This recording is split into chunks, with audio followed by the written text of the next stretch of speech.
Hello friends, welcome back to my channel, Happy Girl Alaska.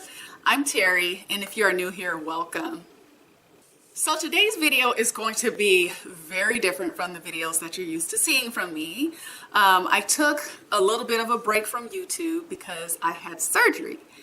And I didn't share what type of surgery I had, but I figured I would go ahead and share that today. What I'm planning on doing is making some follow-up videos to this one. The type of surgery I had was a breast reduction surgery. That was about 2 weeks ago from today. Today is March 13th, so my surgery was on March 1st.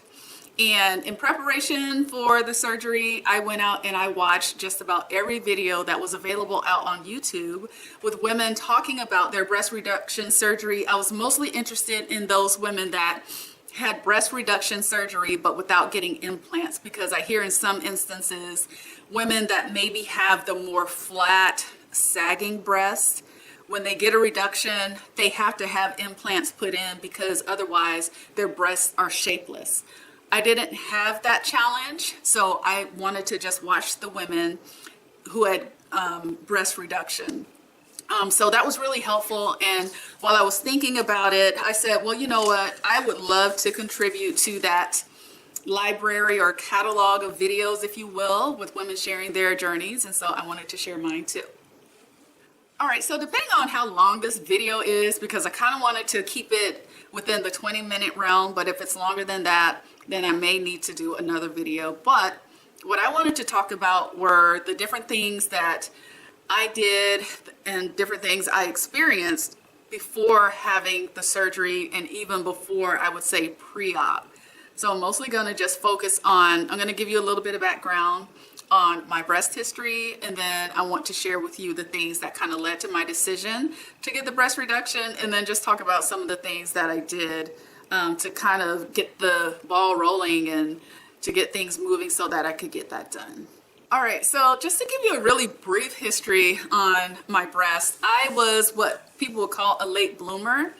I remember being in junior high school and all of my friends were developing and I was not. And so because I wasn't, I was kind of made fun of, you know. I mean, these kids can be really cruel. And these were my friends, you know, but what they would say is I was flat as a mat, flat as a board, you know, some other crazy things too. And it was because all of them, they were probably at least an A cup. And I would go to my mom and I say, hey, how come my breasts aren't growing? You know, and she's just say, oh, you just wait, you know, don't worry, you're going to develop. It just takes some girls a little bit longer. So that was around the 7th, 8th grade time frame. And yeah, I went through 7th and 8th without having any development whatsoever. I wasn't even in a training bra. I was still just wearing like the t-shirts and stuff. Well, the undershirts, you know, that look kind of like tank tops. So anyway, when I got to 9th grade, it was kind of the same thing. And it wasn't until I was in 10th grade that I started noticing a little bit of growth. And I was excited to go and get my training bra. And I was showing it off to my friends, and they still kind of made fun of me because it was a training bra. Here I am thinking I was part of the club, but not yet. Nope, nope, nope. Not until you come out of the training bras into a real bra. But yeah, I would say somewhere around the, let's see, probably over the summer between the 10th and 11th grade, I remember I went down to Florida, and I don't know if it was running around in that southern heat or that country cooking or southern cooking. I don't know what it was, but when I came back over the summer, I was a C cup. And I don't know like how that happened, but I just remember, I remember before we left to go down to visit my grandparents, because we would go every summer, I remember praying really hard because I really wanted to have breasts. I really wanted to have them. And I prayed so hard for them. I had a dream that breasts were growing out of my back, growing out of my front, and everything. But yeah, came back home over the summer and my mom was like, Terry, we got to get you some new bras. And my grandma, while I was down there, she did measure me and had my aunt take me bra shopping. So I had a couple bras by the time I came home, but my mom was just shocked at how much they had grown. And so seemed like A cup to C cup. And then when I was in 11th grade, and I can only remember this by grade, junior in high school, again, they had like a very progressive growth to where I went from was I in 11th grade? No, it was the summer between graduating from 11th grade going to 12th grade. Let me see, I might be getting my time frames mixed up. So the summer between 9th and 10th grade, I went from like an A to a C. And then, yeah, okay, so the summer between 10th and 11th grade, again, over the summer, they went from a C to a D. Because I remember going to junior prom, and my girlfriends were just like, whoa, at the growth and development of my breasts. They were just like, and they pretty much, I think they stopped growing at like maybe C cup or something like that. So it made me feel really good because I was like, y'all was talking all that mess, and then I kind of like outgrew them. So anyway, went to a D cup, graduated high school with a D cup, and I would say they grew again after high school, because I know by the time I was 25, I was a double D cup. And so I think double D is the equivalent of an E cup. So yeah, and I liked them. I felt like they fit my body. I mean, double D is a pretty large size. I think D is a large size too. But I felt like they fit my body. I had a smaller frame. So they looked really nice because I had like these nice full breast, little tiny waist, and I've always had hips, so it was nice. I have an hourglass figure. So that just really complimented, and it wasn't anything that was uncomfortable at that time. And so I just went through a majority of my late 20s being a double D. Well, I got married and became pregnant and had my daughter when I was 30. And they grew over my pregnancy. And I think I was a triple D, so D, E, F, an F cup during my pregnancy. And I wore the, maternity bras and that type of thing. And I was telling my mom, I was like, dang, these things are getting big. And she was like, well, that's because you're going to be making milk and all this and that. And I'm telling you, after I had my daughter, I was like a freaking cow. I made tons and tons of milk. I had some in the freezer, some in the deep freezer, in the refrigerator. I mean, it was just everywhere. And I can remember at certain times, if for the women out there that are breastfed, your breasts get really, really big and engorged. And I can remember being in the shower and just letting the hot water just, rinse my chest. And I can remember the milk would just be kind of like spewing out. I was like, oh my gosh, I was just a milk machine. But I would say after I had my daughter, they maybe went down to either double D, D, E, F. Yeah, they went back down to a double D. They went back down to a double D. And I was fine with that because I was worried that they were going to be flat. After nursing my daughter, I nursed her for a year. But they returned back to their pretty pre-pregnancy size, I guess you could say. But over the course of the years, I did have fluctuations in my weight. And I gained, so after I had my daughter, I almost immediately went back to my pre-pregnancy weight, which was about 135. So I was always between 135, 140. I'm 5'7", so that was a very comfortable weight for my height. And so I would say in my late 30s, I started putting on weight, and a lot of that was stress eating, emotional eating, and that type of thing. And I gained, yeah, and a lot of it had to do with some of the, being in a toxic marriage and that type of thing. By the time I left the marriage, I had, starting out from a 135, I want to say I got up to like 160, 165. So that's a lot of weight gain. And as a result of gaining so much weight, of course, you gain it everywhere, at least I do. So my breast graduated up to a G cup. And it wasn't something that I recognized as being problematic right away. But certainly the years that followed, I started noticing a lot of pain, like in my shoulders and in my neck.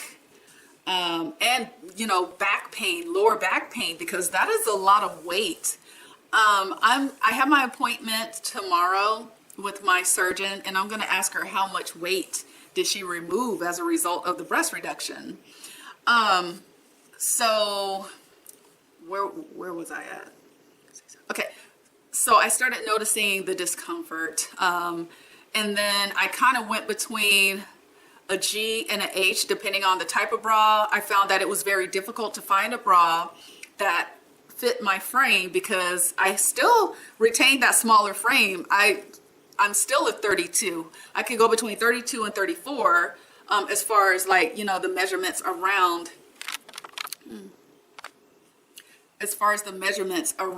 like my rib cage just underneath my breast. But having such a large cup size, that is not normal. Well, I don't want to say it's not normal. It's rare, right, for women that have a smaller frame to have so much volume in their breasts to be such a large breast size. And just as the years went on, the discomfort just started increasing. And so I kind of went back and forth about getting a breast reduction. And I went the first time to visit the doctor about getting a breast reduction. I want to say it was, I think I was still married at the time, the first time I thought about getting a breast reduction. So it was before I was 40. So it had to have been in my late 30s, I believe, maybe about 37. I would say that I first went to this doctor who was referred to as the boob doctor, Dr. Manuel, and he no longer practices, but I went to see him because I was referred to him by a coworker who had a friend of hers who had gone to Dr. Manuel, and she said that her friend's breasts looked amazing. So I went to him, and I think at that time I must have had some type of discomfort going on then too.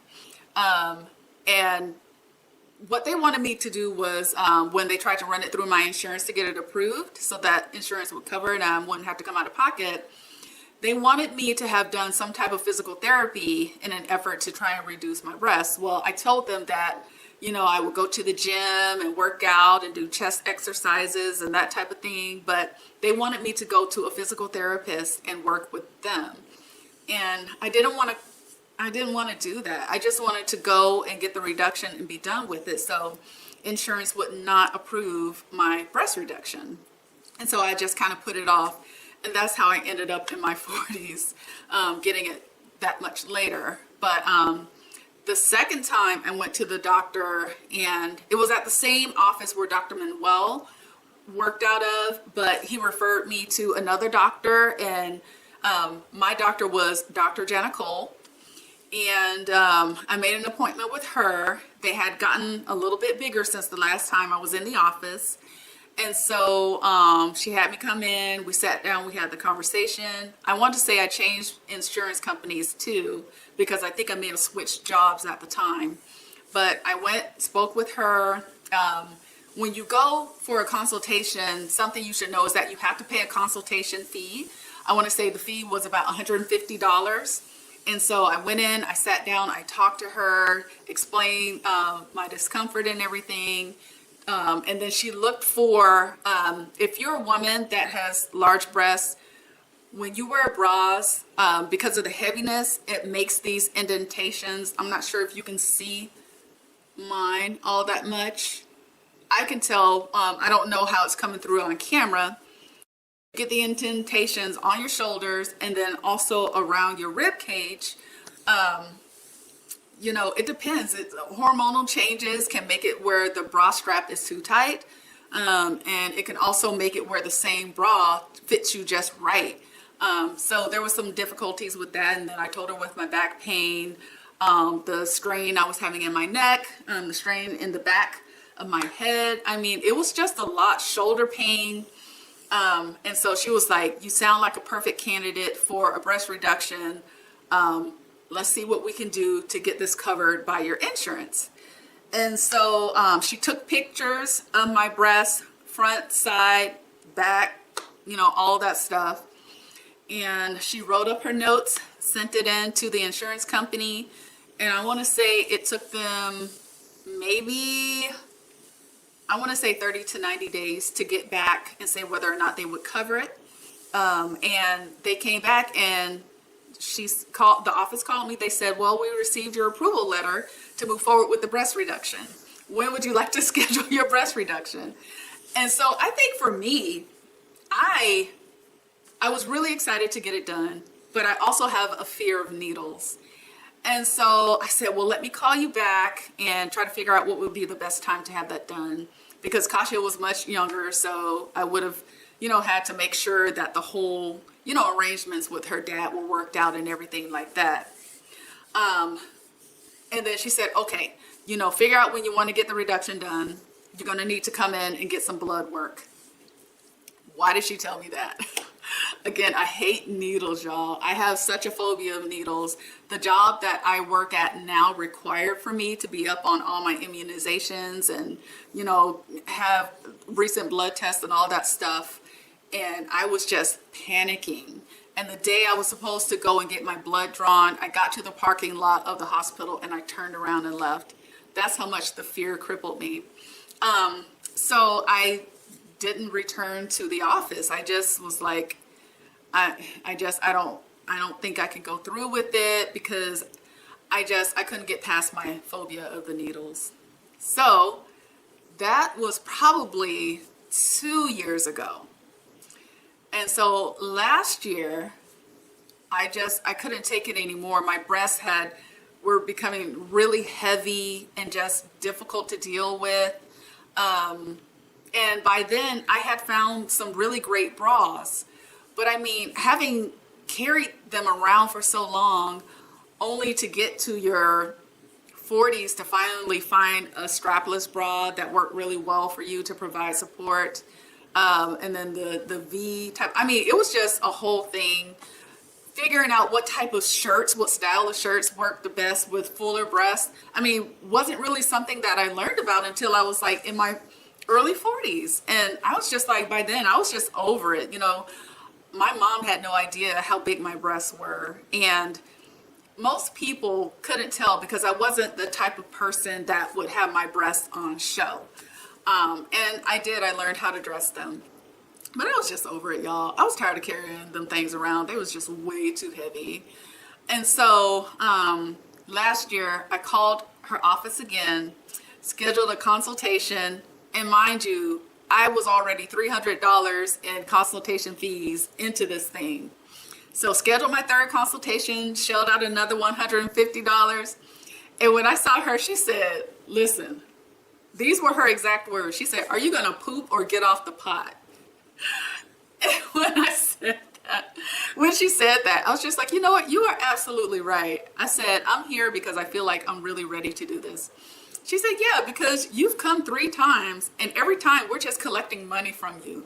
She said, let's just go ahead and get it done. It's not nearly as bad as you think it's going to be. And so I went in, same type of deal. We had the conversations. They had my insurance information.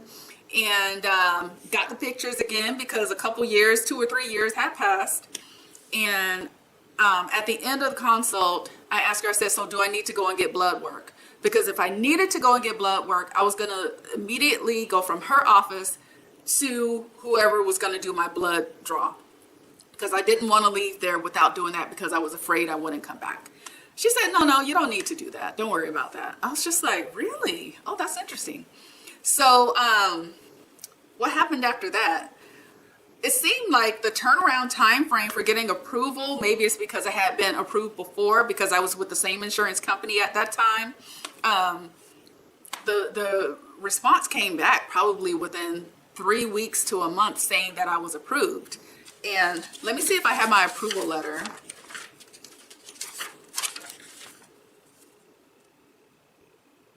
Okay.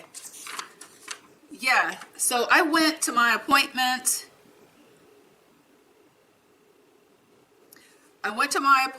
On October 13th. Okay, and I got my approval letter 5 days later. So, and again, I think it's because I had been approved before. And I'm telling you, so it says here, you requested that we review this service for the member named above.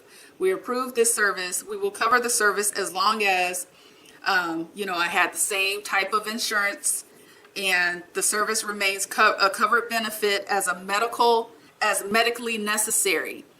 That's the thing, because I watched some videos where women were saying they did not get approved for insurance to cover the surgery because it wasn't deemed as medically necessary.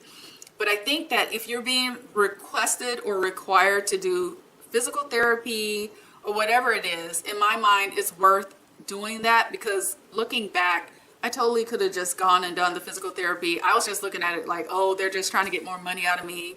But the relief that I have today, it's definitely worth it. If that's what they're requiring you to do, then do that. And then the last thing is they said they just needed all the information provided in the request to be accurate. And then again, my doctor is in the network, so everything worked out there. And so this approval letter, because there is an expiration for the approval, was good from October 13th of 2021 to April 13th of 2022. So my approval letter was good for 6 months. Okay, so I got approved and I called the office, and I was originally scheduled to have my breast reduction surgery done, I want to say February 1st or the beginning of February. But I ended up pushing it out because I wanted to have my mom fly up, and plus I wanted it to kind of be close to when my daughter had her spring break. And so I ended up scheduling it for the end of February, so beginning of March. That's how I ended up with the date of March 1st. And they were very accommodating as far as the schedule was concerned. And they even called me and asked if I wanted to move up the date when I was probably about a month out from, not a month out, but 3 weeks out from having my surgery. But I couldn't do that because, my mom was coming up and everything. So one of the things, and I see my battery is getting low here. So some of the things that they provide you after you get your approval letter, I'm thinking, was it after I got my approval letter? No, before. Okay, y'all, I'm getting my dates mixed up. So I went in for that consult on October 6th, and I received my approval letter on October 18th. So that's the time frame. My consult was $180. So prior to that, my other 2 visits were $150. So there was a slight price increase. So the cost breakdown for the procedure, let me give you that real quick. So the surgeon fee was $5,000. The anesthesia fee was $1,400. The hospital fee, Alaska Surgery Center fee, was $2,500, which came to a total of $8,900. And so because I was approved, my insurance picked up a majority of those costs. Okay, so let me just give you this too. So it said that a $500 deposit at the time of scheduling my surgery and the balance of the doctor's fee are due in full 2 weeks prior to surgery. They accept, all different types of forms of payment. They said anesthesia fees will be paid at our office. And then they said hospital and EKG fees are paid when you pre-register at the hospital, and lab fees are paid at the office. And it says physician fees are guaranteed for 6 months. Hospital and anesthesia can be confirmed at time of scheduling. So that's the thing. The $8,900 that I just quoted you, that it cost me for everything, that was quoted to me October 6th of last year. So 6 months from then, I guess April, that could change. It could go up. So yeah, another thing I had to get done at the request of my doctor was to go and have a mammogram done. So I did go and get a mammogram because they just wanted to make sure that everything was okay, that I had healthy breasts prior to getting the surgery. Everything came back normal, so that was great. And yeah, you know, I picked my dates, and from that point on, it was just kind of a wait and see type of thing, you know, or not wait and see, but just kind of waiting for the dates to arrive. So I think that's all I'm gonna cover today. You know, I wanted to give you a little bit of the history and then kind of the whys as to, you know, what was my motivation to getting the breast reduction, and then also just kind of some things leading up to scheduling my surgery. I think in the next video, what I want to talk about is the pre-op, meaning like maybe a couple weeks leading up to, or a few weeks leading up to, the things that I kind of did to get prepared for that. And just some of my recommendations as well. And then some of the restrictions and stuff like that that they want you to adhere to before you have your surgery. So I hope this video was helpful. This is more of an introduction type of video. We'll get more down into details and that type of thing in the next video. Thank you so much for watching, and I'll see you in the next one.